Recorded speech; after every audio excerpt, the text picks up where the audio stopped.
कथा प्रसंग सुने, आप सबने सुनी है, हम सब सुनते सुनते ही बड़े हुए हैं, पर ये आज भी उतनी ही जीवंत है और आगे के आने वाले हजारों हजारों वर्षों तक। यह राम और रावण का युद्ध है। परम विजयी, परम विद्वान रावण, शिव जी का परम भक्त, माँ शक्ति युद्ध में जिसके साथ लड़ रही है, भला उस अजय को कौन हरा सकता है। राम भी युद्ध के संग्राम में कुछ क्षण के लिए सोच में पड़ गए थे कि रावण से कैसे लड़ा जाए। रावण की तरफ वो देख रहे थे तो उनकी सारी सेना अट्टहास कर रही थी और इधर वानर सेना सभी हताश, निराश, लहूलुहान थे।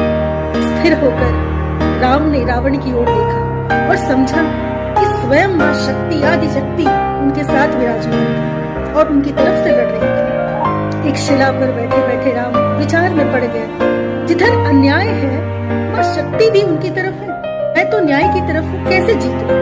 मेरे तरफ माँ शक्ति भी नहीं। जांबवान ने उन्हें सुझाया कि जो अन्यायी है वो जब शक्ति की उपासना करके उनको अपनी तरफ कर लिया है उसने, तो आप तो सत्य के लिए लड़ रहे हैं, न्याय के लिए लड़ रहे हैं, तो आप माँ शक्ति की उपासना करें। एकाग्रचित, एकाग्रासन होकर राम लगातार माँ दुर्गा की उपासना करने लगे। नवरात्रि के 9 दिन 108 नील कमल के पुष्पों के साथ उन्होंने माँ की उपासना की। ये वो नील कमल के पुष्प है जो आपके और हमारे जीवन में उस परिस्थिति का परिचायक है जो हमें आगे बढ़ने से रोकती है। राम के साथ भी ऐसा ही हुआ। 107 आखिरी दिन कमल के पुष्पों को चढ़ाने के बाद माँ शक्ति ने परीक्षा ली। 108वां जो कमल का पुष्प था वो माँ ने कहीं छुपा दिया।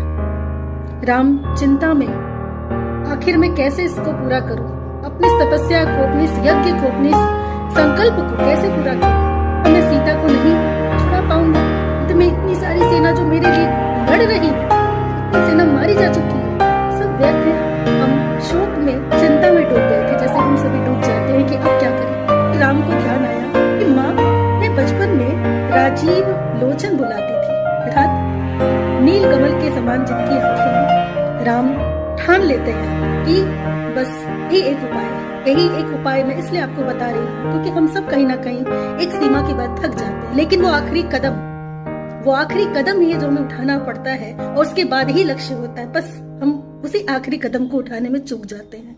राम ने ये कदम उठाया और जैसे ही उन्होंने अपने बाणों को अपनी आंखों की तरफ तान लिया, स्वयं माँ शक्ति प्रकट हो गई और होगी जय हे पुरुषोत्तम नवीन कह माँ शक्ति राम के वदन में हुई लीन। शक्ति ने उन्हें आशीर्वाद दिया विजयी होने का और आप सभी जानते हैं कि राम ने रावण को युद्ध में हरा दिया।